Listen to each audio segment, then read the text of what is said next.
Me llamo Olivia King, tengo 38 años. Serví 19 años en uniforme. 12 de esos años en operaciones especiales y los últimos 3 en la Agencia de Inteligencia de Defensa. He arrastrado a los heridos. He sostenido a los moribundos. Y he escrito más cartas de condolencia de las que me atrevo a recordar. Y hoy me enfrenté a un juicio, no como soldado, sino como hija. Frente a los jefes del Pentágono. Mi padre dijo que yo era una carga que avergonzaba el uniforme y ponía a otros en riesgo. No dudó, no titubeó, no me miró. Estaba de pie con su propio uniforme clase A. Con cintas en el pecho como acusaciones silenciosas. El mismo hombre que una vez me susurró mientras ganaba mi insignia de Ranger, haces que nuestro nombre se sienta orgulloso, pero ahora, Olivia, estaba en el centro del Tribunal Conjunto de Supervisión Militar. Su voz era calma. Su tono clínico. Ella puso en peligro la integridad del mando. Su historial está exagerado. Sus acciones fueron emocionales, impulsivas. Nos costó más de lo que alguna vez protegió. Sus palabras no me atravesaron. Se astillaron. Porque no eran solo ataques. Eran revisiones, reescrituras de cada riesgo, cada respiración. Cada cicatriz que llevaba. Me quedé inmóvil en mi propio uniforme clase A. 3 medallas prendidas, en el pecho. Pero no eran las medallas lo que importaba. Porque cuando el silencio se volvió demasiado fuerte, cuando sus ojos entrecerrados susurraban juicio, hice algo que nunca pensé que haría. Me levanté la camisa lo justo y les mostré las cicatrices en las costillas, rotas, oscuras, retorcidas sobre el hueso como una firma de dolor. No estaban frescas, pero tampoco desvanecidas. Y cada hombre y mujer en ese panel se inclinó hacia adelante como si los atrajera el silencio que siguió. Los miré y hablé solo una vez, de aquella noche en la provincia de Al-Duda, cuando arrastré a 3 hombres bajo fuego de mortero, sangrando. Sola eso fue todo lo que dije. No lloré, no, grité. Y así, el silencio ya no fue mío. Pertenecía a la institución. El caso de mi padre se desplomó antes que él. No se desmayó, pero algo en sus ojos cayó. Algo que antes tenía el mando dio paso a algo que parecía arrepentimiento. Y me di cuenta en ese momento de que las cicatrices hablan más fuerte que el rango. Vestíamos el mismo uniforme. Pero estábamos sentados en asientos opuestos, misma sangre, misma bandera, verdades diferentes. Las luces del tribunal eran crueles, blancas e indiferentes. No les importaba el honor ni la traición. Solo exponían lo que estaba oculto. Miré a mi padre, el mayor general Walter King, decorado, respetado, temido en algunos círculos, y pensé, ¿todavía ve a la niña que solía aceitar sus botas a su lado? ¿O solo ve una interrupción a su legado? Mi recuerdo más temprano. Con él no fue un cuento para dormir ni un regalo de cumpleaños. Fue el día que me mostró cómo desarmar un M16. Tenía 10 años. Me dijo que cada pieza tiene una función y que si una falla, todo el sistema sufre. Eso es lo que significa el mando. Hoy aplicó la misma lógica y yo fui la pieza que falló. Hablo de gestión de riesgos, cohesión de unidad. Compromiso emocional. Nunca mencionó Al-Duda. Nunca mencionó las 3 vidas que arrastré de ese complejo en la jungla. La hemorragia, el desmayo, el helicóptero que aterrizó justo a tiempo para encontrarme inconsciente. Costillas destrozadas. Pero los jefes del Pentágono tenían el informe, tenían el metraje clasificado. Y aún así, la mañana del juicio, un resumen redactado se filtró a la prensa. Mi bandeja de entrada explotó antes de que siquiera entrara a la sala. ¿Denunciante o carga? Heroína convertida en rebelde. King contra King. Padre testifica contra hija. Ya no era solo un tribunal. Era una guerra de imágenes. De narrativas. Y supe que no luchaba solo por mi nombre. Luchaba por cada soldado a quien alguna vez le dijeron que era demasiado o que no era suficiente. La sala del tribunal no tenía ventanas. Pero en ese momento pude sentir que el mundo estaba mirando. Y sentada frente a mi padre, no me sentí pequeña. Me sentí precisa, enfocada, porque sí me iban a llamar una carga. Primero tendrían que mirar a mis cicatrices, a los ojos. Fui criada por un hombre que creía que los sentimientos eran el enemigo de la estrategia. El general Walter King, mi padre. Fue un planificador de guerra, mucho antes de ser padre. Creía en la precisión, el orden y la disciplina, no en canciones de cuna ni en charlas de corazón a corazón. Cuando tenía 9 años, me hizo memorizar todo el alfabeto fonético de la OTAN. A los 11 podía desmontar una bereta con los ojos vendados. A los 13 ya tenía mi primer calendario de entrenamiento, no había pijamadas ni diarios. Las emociones nublan el juicio.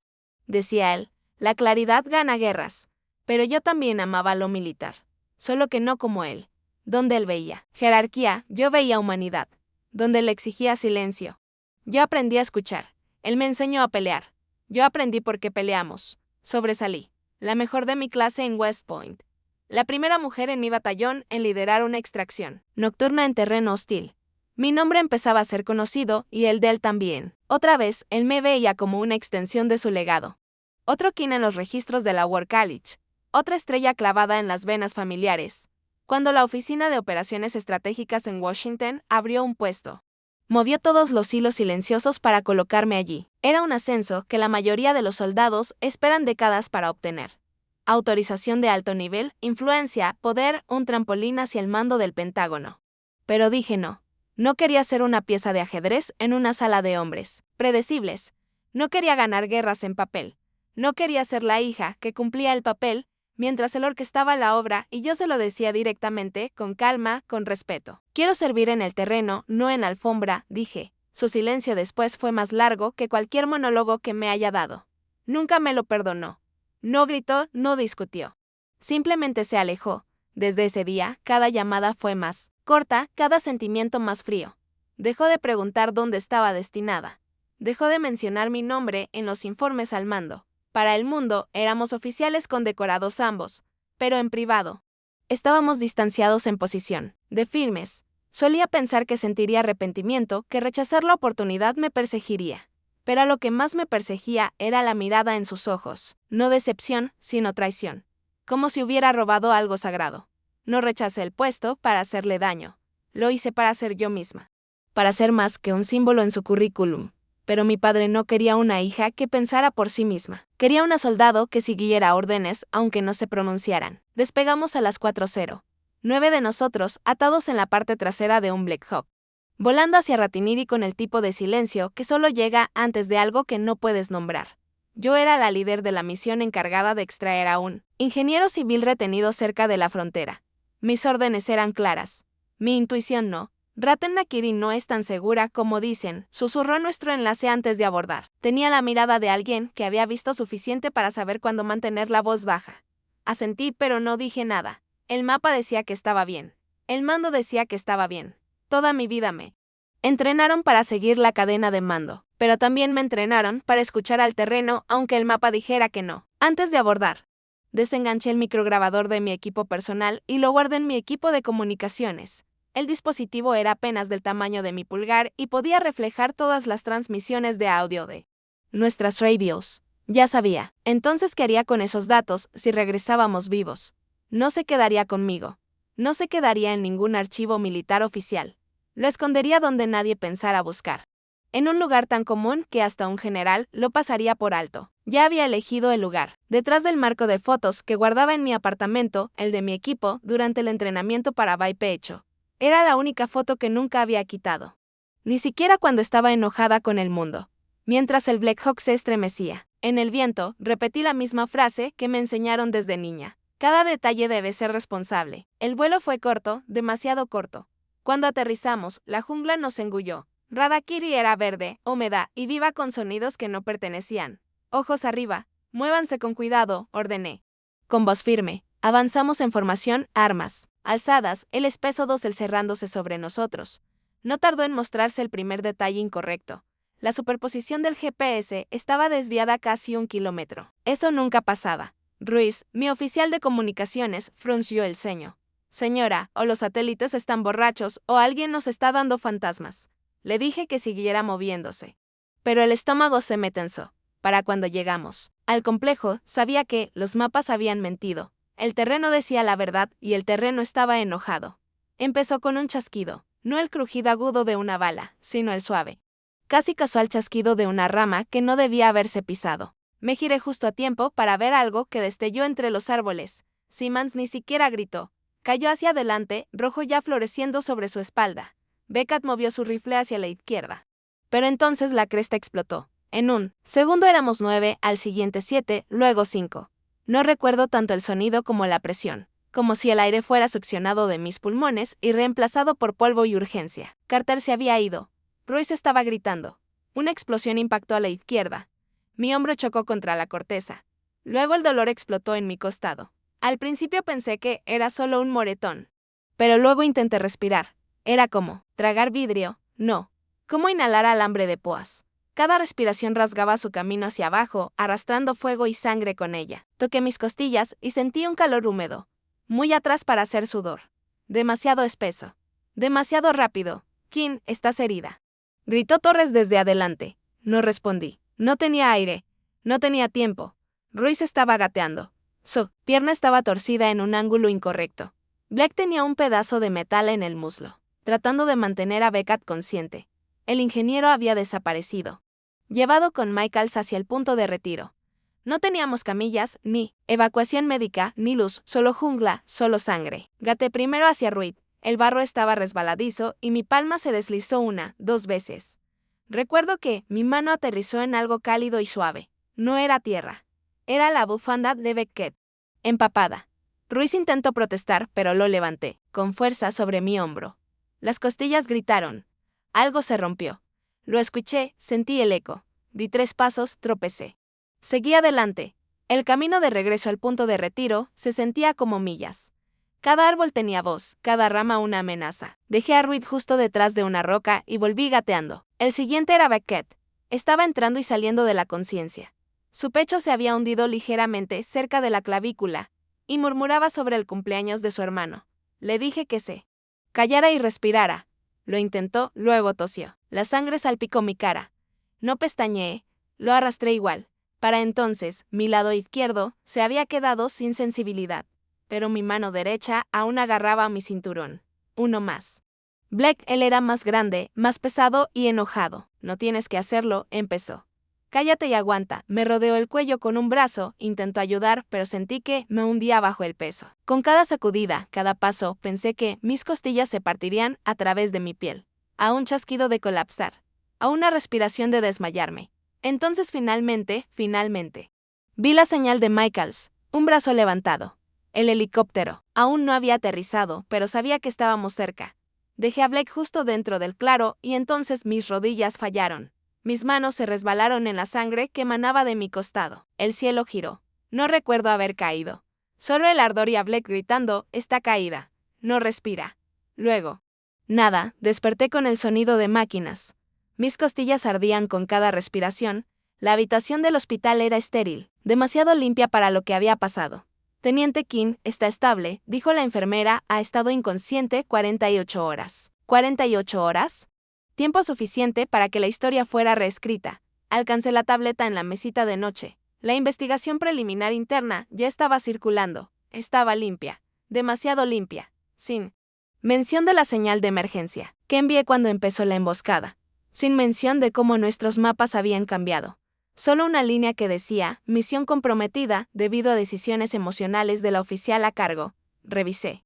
Los servidores seguros. La llamada de auxilio había desaparecido, borrada como si nunca hubiera existido. Y entonces vi la firma en el formulario de autorización. Walter Kim, mi padre. Se me apretó la garganta. No solo había aprobado el informe acortado, lo había validado. Cerré los ojos. El dolor en mis costillas, agudo y crudo. Pero sabía una cosa. Aún tenía mi copia. El micrograbador que escondí la noche que regresamos estaba a salvo. Nadie sabía dónde estaba. Nadie pensaría buscar dentro del marco de fotos en mi apartamento. El de nuestro último día de entrenamiento de Vipe hecho cuando éramos lo suficientemente jóvenes para pensar que nada podría tocarnos. Podía verlo claramente. La foto de Ruiz, Beckett, Blake y yo riendo mientras alguien intentaba enseñarme a beber su terrible whisky casero. Quité el marco después de la emboscada. No podía soportar verlo. Pero no lo había tirado. Y ahí había escondido la copia de seguridad. No sabía cuánto tiempo tomaría, pero la usaría. No para venganza, para la verdad, porque si los dejaba borrarnos, sería como si ninguno de nosotros hubiera estado allí jamás. No necesitaban decir mi nombre. El titular lo hacía por ellos, oficial femenina emocionalmente comprometida culpable de pérdida táctica. Se publicó primero en un rincón discreto de la red de prensa de defensa. Una filtración, dijeron, nada oficial, pero se difundió como sangre sobre el lino seco. Rápido. Irreversible. El artículo no me citaba, no citaba a mi equipo. Pero tenía los detalles justos para identificarme, sin usar nunca la palabra Olivia. Hablaba de una capitana recientemente regresada de Camboya cuya decisión en el campo comprometía la integridad de la unidad y resultó en 2 muertes innecesarias y 3 lesiones que cambiaron vidas. No mostraban mi rostro, pero sí mi silueta. La foto había sido tomada a mitad de la extracción. Yo arrastrando a Black por terreno irregular, rostro tenso, cuerpo doblado. Empapada en sangre. El pie de foto decía, sentimiento en combate. Una historia de advertencia, lo leí sola en mi habitación del hospital. Nadie llamó ese día. Al mediodía, la oficina principal de prensa del ejército no había emitido una negación. Al caer la noche, un programa de entrevistas en el Canal 7 ya usaba mi imagen como fondo para un monólogo sobre mujeres que se quiebran bajo presión en roles de élite. Un coronel retirado incluso se rió, no enviasa. Alguien al fuego sí, está más preocupado por las emociones que por las órdenes. No sabía que había seguido las condenadas órdenes. No sabía que había planeado el micrófono de respaldo. No sabía que esos hombres estarían muertos sin las decisiones que tomé. Al día siguiente, alguien había editado un video, audio de una vieja simulación de entrenamiento sobrepuesto al metraje real de la operación Vipe hecho. Mi postura, mi ritmo, el momento en que mis rodillas cedieron bajo el peso de Black. Todo estaba distorsionado en una narrativa de incompetencia. Los comentarios eran peores. Debería haberse quedado en casa. Esto pasa cuando promueven por género, carga y uniforme. Pensé en la voz de Beckett cuando me rogó que no lo dejara. Pensé en el color que tomó Reed antes de que le pusiera el torniquete. Pensé en Black, que todavía no había despertado. Y entonces vi la página oficial del ejército de IGU. Allí, justo bajo los venes rotativos, había una sección de preguntas y respuestas. Una entrada había sido actualizada. ¿Hubo error de mando durante la operación Vipe hecho? El asunto está bajo revisión interna. Se están evaluando protocolos sobre la preparación emocional para todos los roles. De liderazgo en adelante, sin negación, sin defensa, solo un encuadre conveniente. El problema no era táctico, era emocional. Estaban reescribiendo la historia antes de que yo pudiera terminar de sanar. Incluso mi bandeja de entrada cambió. Un mensaje de un teniente, a quien entrené hace 3 años, decía simplemente, dicen que te quebraste, ¿es verdad? Sin saludo, sin firma, solo una pregunta que penetró más profundo que la metralla. Y en algún momento de esa semana dejé de revisar las noticias. Pero no antes de notar un pequeño detalle en aquel artículo original. La fuente anónima de alto rango que confirmó el incidente. No lo nombraban, pero usaban una frase que solo una persona había usado en mi presencia. El mando táctico requiere desapego. El sentimiento es insubordinación. Mi padre no solo me había borrado, me había reetiquetado. Y ahora el mundo le creía. Todavía recuerdo la alfombra de su oficina, gris gubernamental, desgastada en las esquinas, el color de la resignación. Ese que no notas hasta que tus tacones se detienen justo antes de dar la vuelta. Ese día no di la vuelta. Él estaba junto a la ventana, de espaldas a mí, el póster detrás del recto como su columna. Él habló primero, siempre lo hacía. Abrí una puerta que te habría hecho recorrer la historia. Olivia, su tono no era enojado. Era clínico, el tipo que reservaba para las conferencias en West Point, y tú la aterraste sin siquiera tocar. Me mantuve erguida, las manos entrelazadas detrás de la espalda. Había ensayado mi respuesta demasiadas veces para recordar cuál versión era esta. No quiero que mi nombre esté junto al tuyo por ti. Papá, quiero que esté ahí por mí. Se giró lento y deliberado. Sus ojos no se suavizaron. Me escanearon como un superior a un soldado que acaba de presentar un informe cuestionable. Esto no era cuestión de ego. Era cuestión de legado. Nuestro legado. Di un paso adelante. Querías un legado. Yo quería integridad. Él no se movió. No parpadeó. ¿Quieres sangrar en el barro con ingenieros y médicos mientras alguien más hace historia con la pluma? Te entregué la pluma. Quiero ganarme la tinta. Fue entonces cuando la máscara se quebró. No su rostro, sino su voz. Crees que eres noble. Pero eres imprudente. Eres ingrata. Su volvió hacia la ventana. No hay nada admirable en rechazar una oportunidad. Es cobardía disfrazada. De principio, el silencio entre nosotros creció. No estaba vacío. Estaba lleno de todo lo que él no diría. Cada maldita vez que me enseñó a desarmar un arma con los ojos vendados. Cada mañana que me despertaba a las 5 para hacer ejercicios mientras los niños del barrio dormían. Cada sonrisa que nunca me dio pero esperaba a cambio. Susurré, no sé, ¿y tú? No respondió. Solo levantó la mano, desestimó y me fui. Pero nunca lo olvidó. Nunca me perdonó, porque en sus ojos no solo traicioné la táctica, lo traicioné a él. Meses después, en la jungla, mientras arrastraba a Reed entre raíces húmedas y el mundo giraba por la pérdida de sangre, pensé en esa oficina, en esa maldita alfombra. En cómo finalmente había trazado mi propio camino, una costilla a la vez, pero el legado no es cuestión de linajes. Es la sangre derramada cuando nadie mira. Él quería que me apoyara en sus hombros. Yo quería caminar sin que alguien más sostuviera el mapa. Él presentó los papeles. Omitió la señal de auxilio. Me dejó fuera de la historia porque me negué a hacer su nota al pie. Así no actúan los padres. Así hacen control de daños los políticos. Y en algún punto entre el deber y el ADN, dejó de verme como su hija. Me vio como una decisión que lo avergonzaba. Y así me borró. Mi padre habló primero, dirigiéndose a la prensa con la misma cadencia firme que usaba en las salas de guerra. Ella es mi hija, dijo, pero no muestro favoritismos cuando estoy ante mi deber. La cadena de mando existe por una razón. La teniente King tomó decisiones que llevaron a pérdidas innecesarias. Los clics de las cámaras. Nadie lo cuestionó. Pero yo sabía. Sabía que la historia no solo se estaba reformulando, se estaba enterrando viva. Esa noche, volví a casa. Mi apartamento seguía igual. Demasiado silencioso, demasiado frío. Como si hasta las paredes hubieran decidido no tomar partido. Caminé hacia la estantería y tomé el marco de fotos, el de Vipe hecho. El que no había tocado desde la noche, en que regresé rota. Lo volteé, las manos temblando. El panel trasero se desprendió con un suave chasquido. Allí estaba el micrograbador. Todavía anidado donde lo había escondido. Lo miré por largo rato, sintiendo su peso, recordando. ¿Por qué elegí ese lugar? Ya nadie mira los marcos de fotos. Acumulan polvo. Se vuelven invisibles, pero no para mí.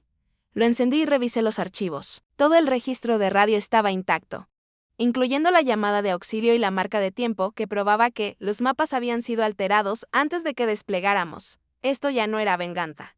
Era de tener una máquina que devora a los suyos, y lo llama protocolo. A la mañana siguiente, solicité testimonio independiente ante el comité del Pentágono. Cuando me escucharan, escucharían a todos nosotros. Y esta vez, me aseguraría de que no pudieran apartar la mirada. Me dieron 20 minutos, no los necesité. La sala del tribunal dentro del Pentágono era más pequeña de lo que esperaba. Más silenciosa también. Paneles de madera, emblemas de acero cepillado y un techo demasiado alto para ser cómodo. 8 sillas a un lado, 6 ocupadas, la mayoría de latón. 2 asesores civiles. Brazos cruzados como guardianes de la verdad y mi padre centrado detrás de la fila. El general Walter King. Sus insignias captaban las luces fluorescentes como vidrio bajo presión. Me puse en el centro, manos entrelazadas detrás de la espalda, con el uniforme de servicio. Me presenté claramente, Coronel Olivia King, número de serie 309 a 472 a 91 el kilo, presentando evidencia en respuesta a las recientes acusaciones de mala conducta e inestabilidad emocional. Bajo el artículo 92, mi voz no tembló. Me aseguré de eso. Pero mi corazón latía como un tambor lento contando algo sagrado. Primero, reproduje la transmisión. Estaba llena de estática, pero era inconfundible. Mi voz llamando coordenadas. Una advertencia estática del asesor local, zona, no confirmada, limpia. Factor de riesgo amarillo que se vuelve rojo. Una pausa. Luego un murmullo apenas audible, proceder de todos modos. Luego silencio. Ese mismo silencio que había perseguido el informe oficial porque nada de esto estaba incluido en el informe posterior a la acción. No miré a mi padre cuando presioné el siguiente botón, pero sabía que lo oyó porque cuando miré al otro lado de la sala, vi a uno de los jefes conjuntos reclinarse, los brazos soltándose de su yuchel rigidez. No se suponía que hablaran, pero uno de ellos, un general mayor con canas que atravesaban sus cejas como medallas de guerra, sin pulir, susurró, esa línea fue roja. La llevaron directo al rojo. Di un paso atrás y luego hice lo que ningún soldado entrena. Me quité la chaqueta lentamente, con manos precisas, deliberadas, sin dramatismo, sin temblores. Luego levanté la parte frontal de mi camiseta blanca lo justo. 3 cicatrices curvas bajo mis costillas como relámpagos atrapados en el cuerpo. Una larga rajadura diagonal por un fragmento de explosión. Una desgarradura irregular donde el hueso se rompió y perforó. Un agujero circular donde el metal encontró tejido sin pedir permiso. La sala no respiró. Se cayó una pluma. Alguien se movió. Una garganta carraspeó y luego se silenció. Bajé la camiseta y volví a ponerme la chaqueta con la misma dignidad con la que había cargado hombres por el suelo de la jungla, Beckett, Reed, Blake. Y entonces lo dije, no por compasión, no por impacto, sino por justicia. Estas cicatrices no son señal de fracaso. Son el recibo de una promesa cumplida. No abandoné a mis hombres. No colapsé bajo presión. Sangré y seguí arrastrándolos hasta que no quedó ninguno atrás. Mi padre no parpadeó, no habló, pero algo cambió. Su mano izquierda se abrió ligeramente. Los dedos ya no estaban apretados. No me miró a mí, sino a través de mí, y en esa mirada no pude leer vergüenza ni arrepentimiento ni orgullo. Solo algo inestable. Quizá era memoria, o quizá, solo quizá, era la primera vez que me vio no como símbolo de decepción, sino como lo que siempre fui, una soldado que no obedecía, pero nunca retrocedía. Podrías pensar que el silencio en esa sala del tribunal fue el clímax. No lo fue. Fue solo la chispa encendida dentro de un pasillo cerrado empapado en vapor. Al día siguiente de mostrar mis cicatrices, después de dejar caer la chaqueta, la verdad y todo lo que me quedaba, Washington hizo lo que Washington siempre hace. Susurró fuerte. Al principio. Llegaron asientos traseros discretos. Un capitán que no conocía me saludó en el estacionamiento y dijo, por lo que vale. Señora, yo habría hecho lo mismo. Un teniente coronel dejó una nota sellada en mi buzón con solo 4 palabras garabateadas. Los mapas no siempre tienen razón. Luego vinieron las filtraciones. No de mi lado, sino del suyo. Los registros del tribunal, los testimonios redactados, el metraje de mi presentación, todo comenzó a aparecer en foros militares, blogs de liderazgo, podcasts de defensa. Las cadenas de cable lo explotaron a su manera. Un presentador lo llamó una conversación necesaria sobre emoción y ética en la guerra moderna. Otro no fue tan amable. Emitieron un panel de oficiales retirados debatiendo si la coronel Olivia King había socavado la cadena de mando usando discreción en el campo de batalla. Mi nombre comenzó a hacer tendencia junto con palabras como motín, heroísmo y peor. Allende. El Pentágono no emitió un comunicado completo. Rara vez lo hacen. Pero los pasillos tenían un ritmo. Lo sentí camino al puesto de café cerca del corredor 6B. La gente dejaba de hablar cuando pasaba o hablaba más fuerte, esperando que escuchara. Ella desobedeció el protocolo, ¿no? Oí que sus cicatrices fueron autoinfligidas. Como una dramatización. Los arrastró sola mientras sangraba. Eso no es un colapso. Eso es liderazgo. No fue una conversación. Fue un duelo con la niebla. Y en medio de todo, vi que el nombre de mi padre apareció de nuevo. Un grupo de expertos en ética militar publicó un blog titulado King contra King, cuando la lealtad familiar interrumpe la integridad estructural. Lo pintaron como el bastión de las reglas, el general inamovible que protege el templo de la disciplina. Me pintaron a mí como una ola. Una fuerza suave tratando de redibujar las líneas con sentimiento. Lo que no pintaron, lo que ninguno parecía entender, era que mi decisión no se trataba de mando estricto, se trataba de instinto entrenado durante años. Se trataba del terreno sobre la política, se trataba de no ver morir a 3 hombres porque la orden decía esperar. Pero las preguntas seguían llegando. ¿Podría el ejército permitirse elevar a alguien que, aunque por una buena razón, rompió la cadena de mando? ¿Podrían permitirse no hacerlo? ¿Era yo la excepción o el inicio de un peligroso precedente? Cada paso que daba por los pasillos del Pentágono se sentía como una prueba no de lealtad, sino de valía. Ninguna sala me preguntó qué se siente al arrastrar a Reed mientras gritaba con las costillas rotas. Ninguna preguntó qué significaba perder a 2 hombres porque esperamos demasiado para la autorización. No preguntaron qué se necesitaba para silenciar el dolor y poder escuchar la dirección. Solo preguntaron una cosa. Con diferentes palabras, ¿hay espacio en nuestra doctrina para un soldado que rompe las reglas y sobrevive? Y no pude responder eso. Aún no, porque la verdad seguía desenredándose. Y en algún lugar del pasillo, detrás de una puerta pulida de madera, mi padre seguía observando el mismo sistema en el que yo ahora estaba atrapada. Solo que desde el otro lado, cuando la guerra se calma, las voces que más importan suelen ser las de quienes sangraron a tu lado. La primera voz fue la de Beckett. No había hablado con él desde la extracción. Era el más joven del equipo, apenas tenía 24 años. Todavía tenía cara de niño, bajo la suciedad y el polvo aquel día en Ratana. En la televisión nacional, en un especial de CNN para veteranos. Se sentó rígido, uniforme planchado, ojos huecos como alguien que aprendió demasiado pronto. Le preguntaron si creía que mi juicio había puesto en peligro al equipo. No titubeó. Solía pensar que la teniente coronel King era fría, dura, como si no supiera cómo suavizar su voz. Incluso fuera de servicio. Ahora entiendo. Así es, cuando alguien sangra bajo un uniforme y se niega a que otro cargue con ese peso. Ella no perdió el control. Mantuvo la línea a través de un dolor que el resto no podíamos ver. Sacó un papel doblado de su chaqueta, uno de nuestros mapas de campo. Marcó una ruta de salida que ninguno de nosotros vio. Esa es la única razón por la que estoy aquí. La segunda voz fue la de Reed. Tenía metralla alojada tan profundo en el muslo que el médico dijo que nunca volvería a correr. Pero, cuando lo visité en Walter Reed, se levantó con muletas y saludó. No me dijo una palabra ese día. Pero 3 días después, llegó una carta a mi buzón. sin firma. Solo decía, tú caminaste hacia el fuego cuando yo estaba arrastrándome hacia atrás. Si el ejército cuestiona eso, quizás es la doctrina la que ha perdido el rumbo. Guardé esa carta en mi bota durante semanas, y aún lo hago. Luego Blake. El tercer hombre que saqué. Recuerdo que su respiración era débil. Había perforado un pulmón y apenas podía sentir su pulso cuando lo llevé al sitio de evacuación. Nunca esperábamos que sobreviviera. Lo hizo, pero el trauma persistió. No habló en público. No dio entrevistas. Lo que hizo fue correcto. Black, Beckett y Reed redactaron una declaración conjunta al Congreso. No era grandiosa, sin lenguaje florido, solo verdad. Debemos nuestras vidas a Olivia King. Sus decisiones, aunque fuera del protocolo, fueron la razón por la que estamos vivos. Esto no era solo sobre su carrera. Era sobre si el coraje en el campo de batalla aún tiene lugar en el ejército actual. Pero lo que más me conmovió, más que las 3 cartas, fue una que no llegó directamente a mí.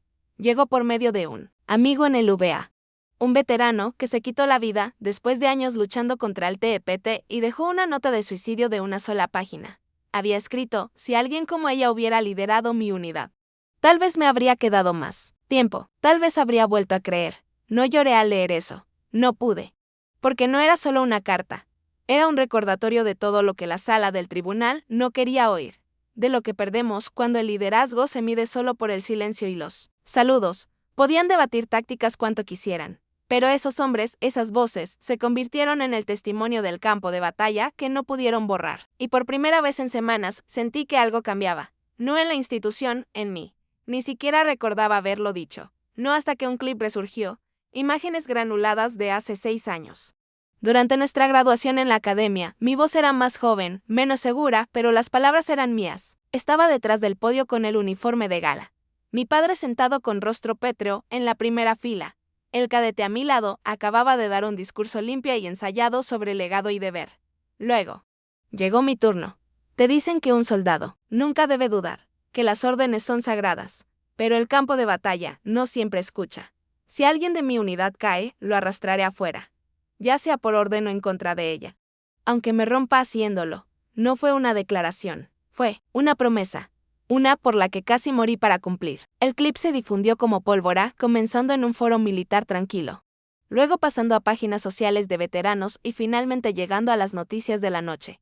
Los periodistas editaron el discurso de graduación con la imagen mía. Frente al tribunal del Pentágono, de pie, en silencio, con las cicatrices de las costillas expuestas.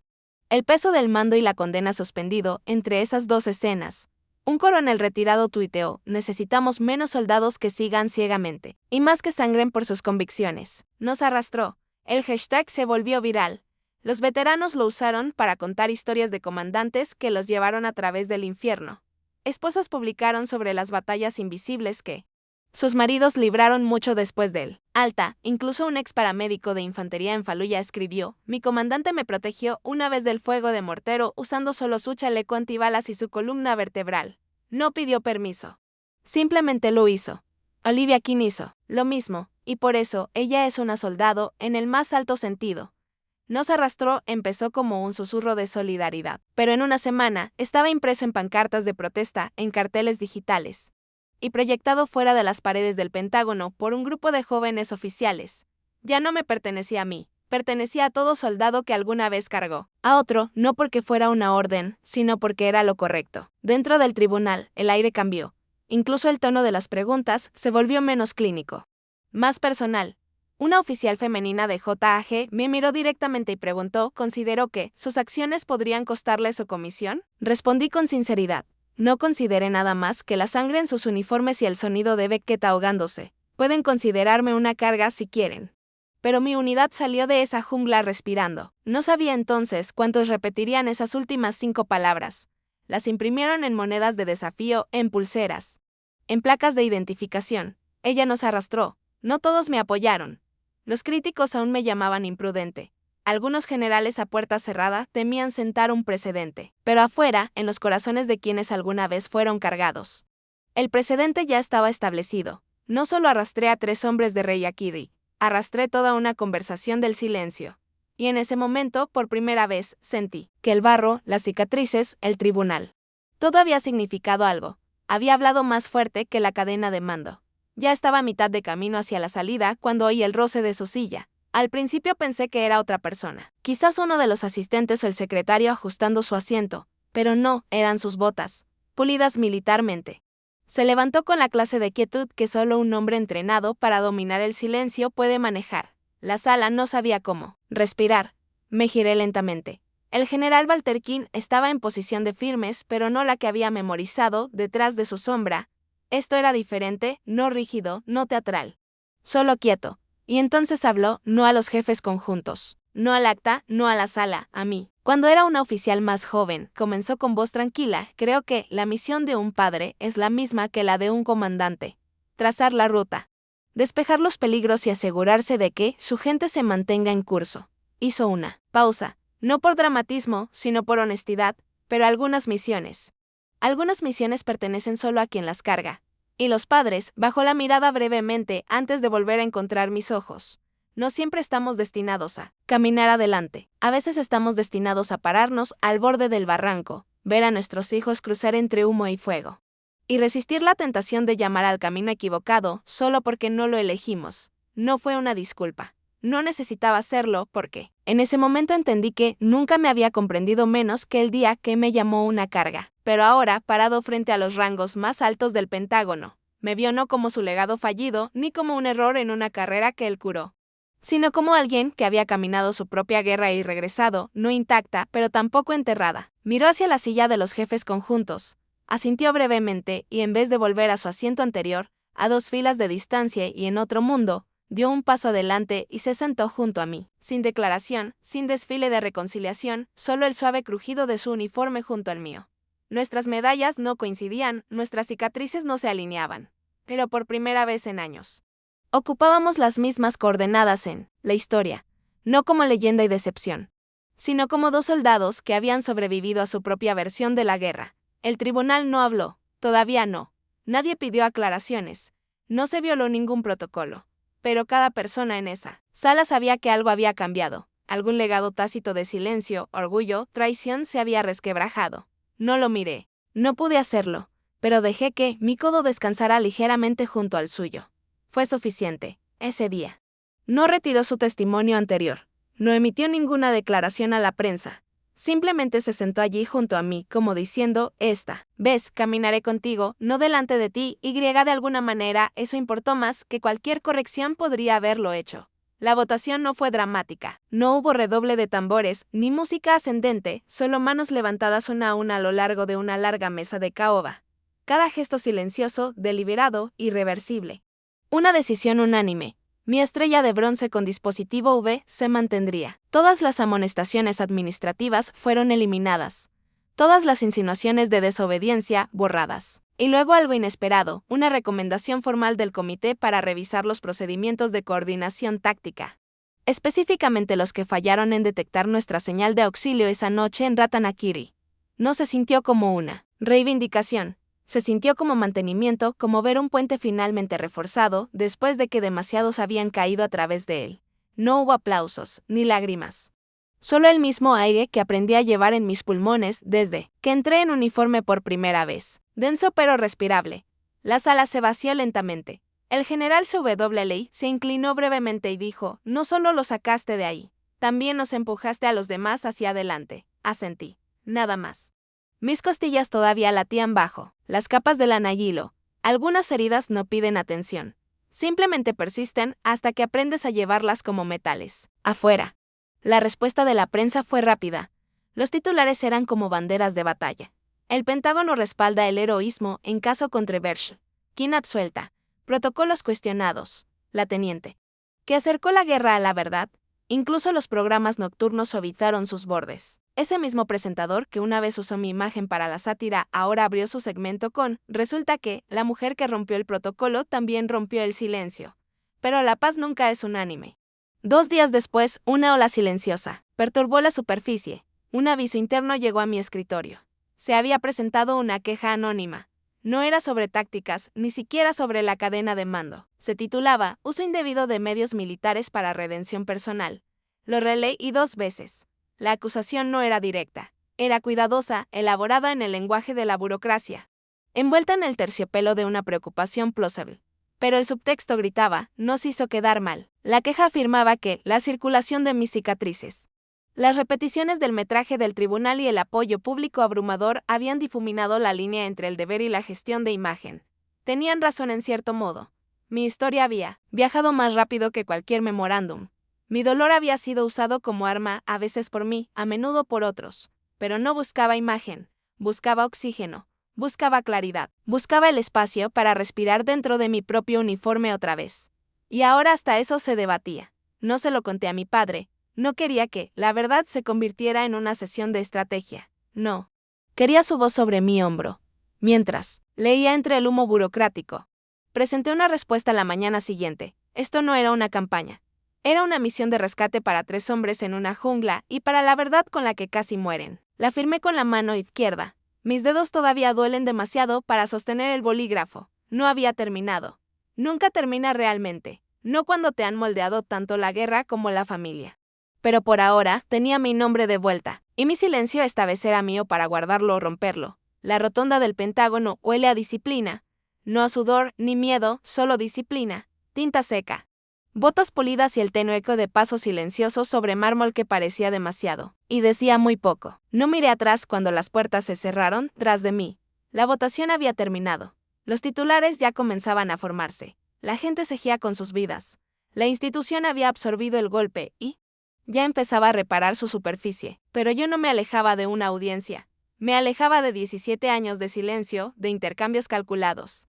De conversaciones en la cena que parecían partidas de ajedrez y de un padre que pensaba que moldear significaba tallar todo lo suave. La luz del sol entró justo por el arco del patio. Parpadeé contra ella y entonces escuché sus botas, no marchando, ni comandando, solo alcanzándome. Frené. Mi pecho se tensó, no por pánico, sino por memoria. No llamó mi nombre, no pidió. Hablar no me dio otro discurso que tuviera que diseccionar como un memorándum de informe. Simplemente se detuvo a mi lado, alto como siempre, con los hombros cuadrados, las arrugas más profundas ahora. Como si la vergüenza hubiera dibujado su propio mapa de batalla en su rostro. Y entonces hizo algo que nunca esperé.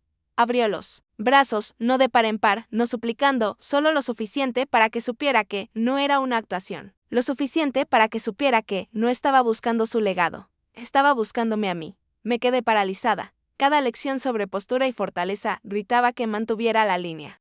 Que siguiera caminando, que asintiera con cortesía y me fuera. Pero entonces recordé algo de años atrás, cuando me rompí la clavícula en la academia y él me visitó en silencio. Se quedó en el pasillo con los brazos cruzados, sin entrar, sin tocarme. Aquella noche deseé solo una vez que me hubiera tendido la mano. Ahora lo había hecho. Así que lo dejé. Di un paso adelante. Nuestros uniformes rozaron. Los metales se presionaron entre sí. Los huesos chocaron donde debería haber habido suavidad. Pero no pestañeé, él tampoco. El abrazo fue breve. Un abrazo de acero con acero. Sin sollozos, sin música cinematográfica. Sin perdón susurrado. Pero sentí algo cambiar entre nuestros cuerpos. No fue reconciliación. Esa palabra es demasiado limpia, demasiado inmediata. Fue un acuerdo, silencioso y sagrado. Me sostuvo no porque yo ganara. Me acerqué a él no porque necesitara probar algo. Fue algo más pequeño, más verdadero. Que entre 2 soldados puede haber algo que no se habla en órdenes o críticas. Puede haber espacio, y en ese espacio a veces hay gracia. Cuando se soltó, no me miró como a una subordinada, ni como a una decepción, ni siquiera como a una hija. Me miró como alguien que finalmente vio el cuadro completo y aún así permaneció en el encuadre. Asintió lentamente, casi imperceptible. No respondí. Pero tampoco me alejé. Permanecimos un instante más del que el protocolo permitiría. Luego me giré hacia las puertas. Mis botas golpearon la piedra. Detrás de mí, las suyas no siguieron. Pero por primera vez en años, no sentí que me alejara de él. Sentí que tal vez, solo tal vez. Él caminaba conmigo. Los titulares fueron misericordiosos. El Pentágono honra a King tras audiencia angustiosa. Las cicatrices de una hija redimen el silencio de un padre. Finalmente, cierre. Esa palabra resonaba en entrevistas, programas de conversación, incluso en los presentadores nocturnos que usualmente llenan el silencio con sarcasmo. Decían que lo había alcanzado, que el abrazo en la sala del tribunal había cerrado fracturas de una década, que la sanación había llegado justo a tiempo. Como un saludo final, pero no fue así como se sintió, no para mí. Cierre implica que algo ha terminado, y nada de ese día ni de los 17 años anteriores se sentía terminado. No regresé a la base. No asistí a ningún evento público ni entrevistas de seguimiento. Fui a casa. No él. Tipo de casa en la jerga militar. Quiero decir, mi casa, un apartamento en el tercer piso en Arlington. Que todavía olía débilmente a té de menta y viejas ambiciones. El lugar al que solía volver entre despliegues. Las paredes todavía me recordaban. El armario no. Abrí un cajón que no había tocado en meses. Saqué un paquete de fotografías que había envuelto en una vieja camiseta interior y guardado después del desastre de Vipe hecho. Las había bajado cuando empezaron a llamarme una carga. Había una, con Ruth vertiendo su extraño vino de la jungla en una copa de bambú tallada. Beckett hacía una mueca como si fuera radiactiva. Y Blake, el estoico Blake, reía con toda la boca abierta, observándome intentar beber sin escupir. Recuerdo el calor de ese momento. Los había liderado, sangrado por ellos. Pero más que eso. Había pertenecido. Saqué pequeños clavos y un martillo de debajo del fregadero. El yeso era viejo, pero aún resistía. Uno a uno, volví a colgar las fotos en la pared del pasillo. Cada una un artefacto de una verdad que intentaron borrar. Cada una página de una historia que ya no estaba silenciada. No hubo música, ni vela, ni ritual. Solo pequeños golpes del martillo y el sonido de una respiración que no temblaba. Mi teléfono vibró mientras me alejaba para mirar la última foto, la que Blake tenía la mano sobre mi hombro después de que exfiltramos. Mensaje de Blake: las cicatrices no te hacen una carga. Te hacen Leyaval. Miré esa frase más tiempo del que quisiera admitir. Leyaval. No perfecta, no pulida, solo comprensible, rastreable. Como un terreno que estudias antes de descender a un suelo desconocido. Y me di cuenta de que eso era todo lo que siempre quise. No para ser idolatrada, ni para ser usada, solo para ser entendida correctamente. Miré hacia abajo, al leve bulto bajo mi camiseta, donde las cicatrices en mis costillas se retorcían silenciosas bajo el algodón. Todavía estaban ahí, aún dolían en días de lluvia, pero ya no sangraban. Lo curioso de las heridas es que la gente piensa que se cierran como puertas, que una vez que las enfrentas, desaparecen. Pero las heridas no se cierran, evolucionan, dejan de ser emergencias. Se convierten en marcas, no de debilidad, sino de donde la fuerza se vio obligada a crecer. Aquella noche. No escribí un discurso. No llamé a nadie. No revisé titulares ni leí comentarios. Solo me senté en mi sofá, con las rodillas recogidas, abrazando una almohada más vieja que cualquier comisión que haya tenido, y me permití exhalar. No porque todo estuviera arreglado, sino porque por primera vez en mucho tiempo, no contenía la respiración esperando permiso para sentir. Una semana después de la audiencia, estaba en Filadelfia para un panel de veteranos. De perfil bajo, tranquilo, sin buscar atención, pero la atención tenía sus propias órdenes. Allí estaba, extendiéndose por una pared de ladrillos rojos, junto a una fábrica abandonada. Un mural mío, con las rodillas en la tierra, el hombro tenso, un brazo arrastrando a un soldado fuera de un infierno, el otro brazo sangriento y flácido. Debajo, alguien había pintado con letras blancas y gruesas. Ella nos arrastró. Nosotros elevamos un nombre. Me quedé frente a él más tiempo del que esperaba. La gente iba y venía. Algunos se tomaban selfies, otros saludaban, algunos lloraban. Un chico, tal vez de 17 años, le susurró a su hermana, ella no se rindió. Mira sus costillas, señaló justo al lado del mural con las cicatrices visibles. Pero más abajo en la calle, las cosas no estaban tan tranquilas, frente al edificio federal, enfrente del mural. Se había reunido una pequeña multitud. También, llevaban pancartas. Solo que esas decían cosas como, los soldados no son sentimientos. Las emociones matan misiones. Detengan el circo de la simpatía. Un hombre en uniforme, retirado. Según las franjas, sostenía un cartel que decía, así no es la cadena de mando. Una mujer más joven estaba a su lado. Su cartel tenía solo 4 palabras, no armes tu dolor. No me acerqué a ellos, no por miedo, sino por comprensión. Verás. La gente no luchaba contra mí, luchaba contra lo que representaba. Para algunos, yo era redención. Para otros, una excepción que demostraba una regla peligrosa. Esa noche, en mi hotel, apagué todas las luces, me senté en la alfombra y revisé mi teléfono. La bandeja de entrada había crecido de nuevo. Cientos de mensajes, algunos agradecidos, otros crueles. Algunos incoherentes. Pero uno llegó en un paquete de archivo sellado, inrastreable. Era la queja anónima otra vez. Mismas palabras, misma acusación. Violación del protocolo de comunicaciones internas. Explotación de metraje clasificado para manipulación de relaciones públicas. Sin nombre, sin remitente. Pero los metadatos mostraban algo nuevo. Había sido abierto, revisado. Y luego vuelto a subir desde una IP vinculada al Departamento de Asuntos Públicos Militares. No solo seguía activo, estaba circulando. Me recosté, dejando que la alfombra mordiera mis hombros. Mi columna dolía, donde el tejido cicatricial aún se estiraba tenso. Mis costillas latían por ese largo vuelo. De repente, un video se reprodujo automáticamente en redes sociales. Era un clip de la audiencia, específicamente el momento en que mi padre abrió los brazos. Cuando yo entré en ellos. Pero esta versión estaba editada, mezclada con violines, filtros suaves. Una voz en off susurraba, hasta el perdón fingido, se siente bien, ¿no? La marca de agua decía, Canal Patriota sin filtros, el pie de foto. Hijo activo de relaciones públicas. No pestañeé, no lloré. No lancé mi teléfono al otro lado de la habitación. Porque una parte de mí esperaba esto. La verdad no solo gana, primero sangra, y la gente siempre intentará envolverla en la historia que prefieran. Más tarde esa noche, alguien me envió por mensaje directo otra versión del mismo clip. Mismo momento, mismo abrazo, pero esta vez sin voz en off, sin ediciones, solo metraje crudo y un comentario debajo. No sé si es real, pero me recordó que llamara a mi papá. Cuando lo hice, él contestó. No recuerdo haberme quedado dormida, pero sí desperté viendo de nuevo el mural. Compartido en miles de líneas de tiempo. No borró las críticas, pero me recordó que, aunque el sistema permaneciera en silencio, las calles hablaban y sabían quién los había arrastrado.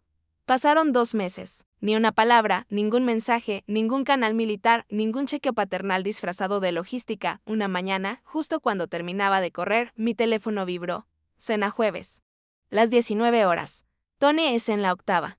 Sin firma, sin emoji. Pero no necesitaba ninguno. Tony S. era el viejo Daine cerca de la academia. Un lugar humilde al que los cadetes iban cuando ya no soportaban el comedor. Grasiento, ruidoso.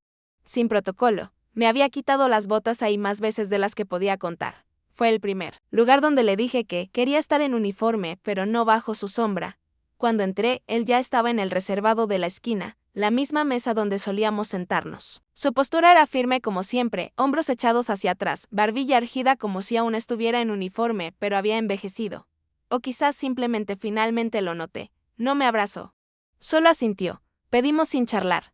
Aún le gustaba el café negro con pastel de carne. Seguía odiando los pepinillos. Seguía revisando 2 veces la cuenta, aunque en Tony S. nunca cambiaban los precios. A mitad de la comida, dejó el tenedor. No con un estrépito, solo una pausa suave y calculada. Pensé que quería un soldado, dijo, pero nunca pregunté si quería ser una guerrera. Lo miré. Aún masticando, las palabras cayeron, suaves pero no vacías. Había algo desenredándose en la forma en que dijo pregunté, como si supiera ahora que las órdenes no podían sustituir la curiosidad. Tragué. Ya no me llamas carga, dije en voz baja. Eso es suficiente. No respondió al principio. Solo miró fijamente el vaso de agua entre nosotros como si contuviera un veredicto. Finalmente levantó la vista. No como un general, ni como un estratega calculando su próximo movimiento de relaciones públicas. Solo como un padre. Uno que finalmente encontró el coraje para quitarse su propia armadura. ¿Recuerdas cuando te rompiste el brazo? 9 años. Los barras de mono parpadeé. No lloraste, dijo. Ni siquiera cuando te lo pusieron en su lugar en la clínica. Hizo una pausa y por un momento pensé que se reiría, pero no lo hizo. Pensé que significaba que eras fuerte, que habías nacido para esta vida. Pero ahora me doy cuenta, golpeó suavemente la mesa con un nudillo. Que nunca se trató de haber nacido para ello. Simplemente aprendiste temprano a sangrar, en silencio. El silencio que siguió no fue incómodo. Fue sagrado, como un alto al fuego que ninguno quería terminar. Serví más té para ambos. Ninguno tocó la taza. No hablamos por un rato. Pero algo había cambiado. No arreglado, no. Borrado, pero cambiado. Cuando llegó la cuenta, la pagué. Él no insistió. Afuera, la noche se había puesto fría. Me ofreció su abrigo por reflejo. Lo rechacé por principio. La próxima vez, dijo, ajustándose la bufanda. Iremos a un lugar con mejores sillas, tú la elegiste, respondí.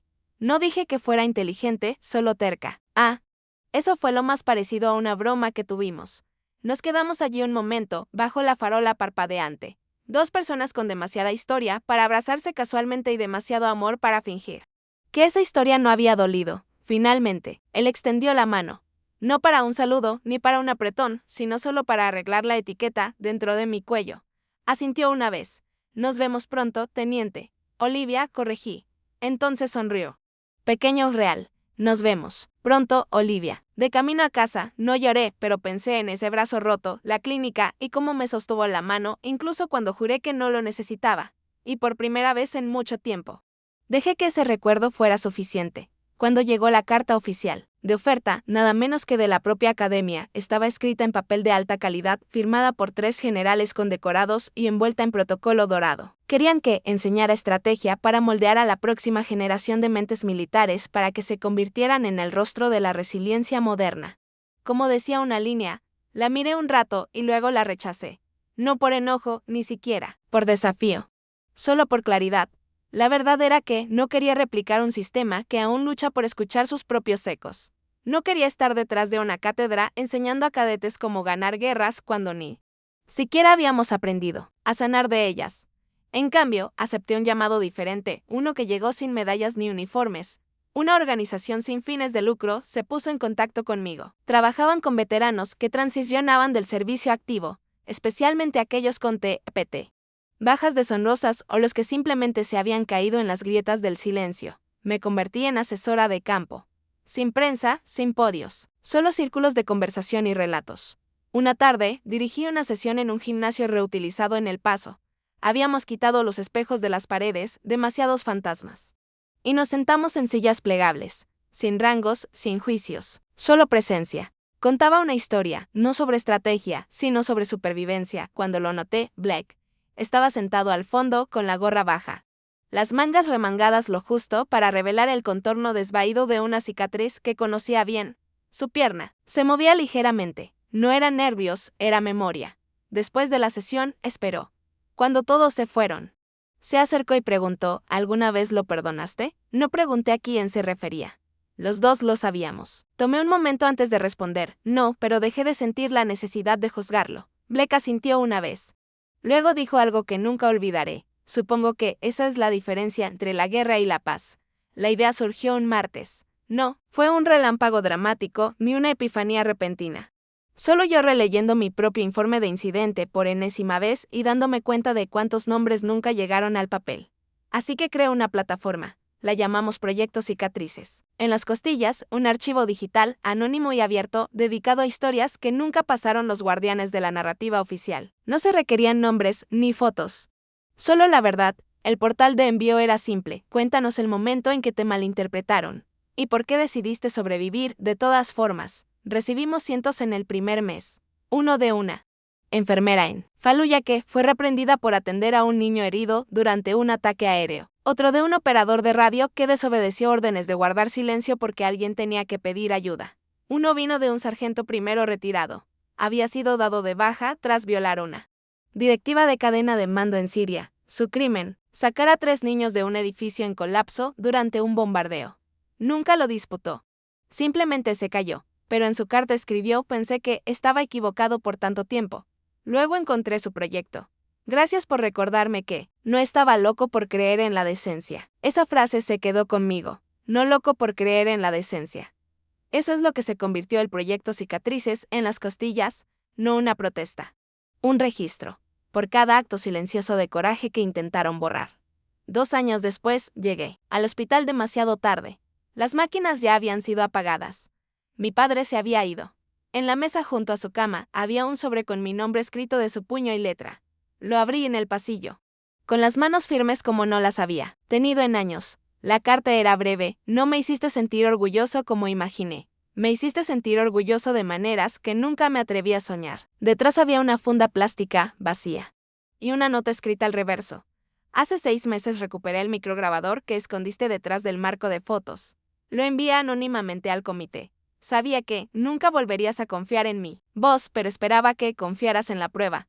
Presioné el papel contra mi pecho. No me había salvado con palabras. No se había levantado frente a las cámaras, pero había elegido hacer lo único que importaba. Se aseguró de que la verdad viviera y eso fue suficiente. Salí del hospital a la luz del sol, con la carta todavía en mi mano.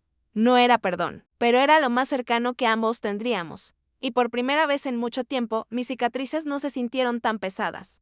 Si alguna vez te han llamado demasiado emocional por preocuparte, demasiado frágil por alzar la voz, demasiado blando por salir de la formación para levantar a alguien de nuevo, entonces esta historia siempre fue para ti. Si alguna vez tu padre te dio la espalda porque elegiste no seguir un camino pavimentado para ti, sino que labraste el tuyo propio entre espinas y silencio, no estás solo.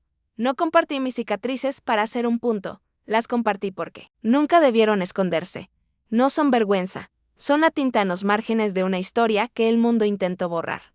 Esta no es una historia de victoria, es un registro de supervivencia, de lealtad que no fue recompensada, de coraje confundido con desobediencia, y a veces el perdón no es sobre la otra persona. A veces es la última bondad que nos damos a nosotros mismos para poder seguir arrastrando a otros fuera de la oscuridad, incluso cuando nosotros mismos aún sangramos un poco. Si cargas tu propia metralla invisible, si alguna vez te dijeron que eras demasiado o no suficiente, por favor sabe que eres justo lo que alguien necesitaba, aunque nunca lo haya dicho. Antes de despedirnos, me encantaría saber desde dónde estás viendo esto. ¿Es una mañana tranquila con el calor del café en tus manos? ¿O es tarde en la noche cuando historias como esta se sienten menos como ficción y más como un dolor familiar que nunca has expresado en voz alta? Cuéntanos en los comentarios, leo todos los comentarios porque creo en dar testimonio, incluso cuando lo único que podemos ofrecer es nuestra presencia. ¿Y si esta historia te ha tocado? Si ha despertado algo que pensabas que hacía tiempo estaba dormido, por favor considera suscribirte al canal, no solo para escuchar más historias como esta, sino para unirte a una comunidad que aún cree en la bondad, en la sanación y en la fuerza que se necesita para intentarlo de nuevo. Gracias por dedicar tu tiempo con nosotros hoy, por dejar que mi voz esté contigo un rato. Donde quiera que estés, espero que esta historia te acompañe suavemente, como un recordatorio de que no estás rota. Estás en proceso de ser, y a veces el milagro no toca tu puerta con fuerza. Simplemente espera pacientemente el día en que tengas el valor de dejarlo entrar. Cuídate, y hasta la próxima historia. Sigue arrastrando a otros fuera de la oscuridad, incluso si te rompes haciéndolo. Porque eso también es una forma de legado. Olivia Kian.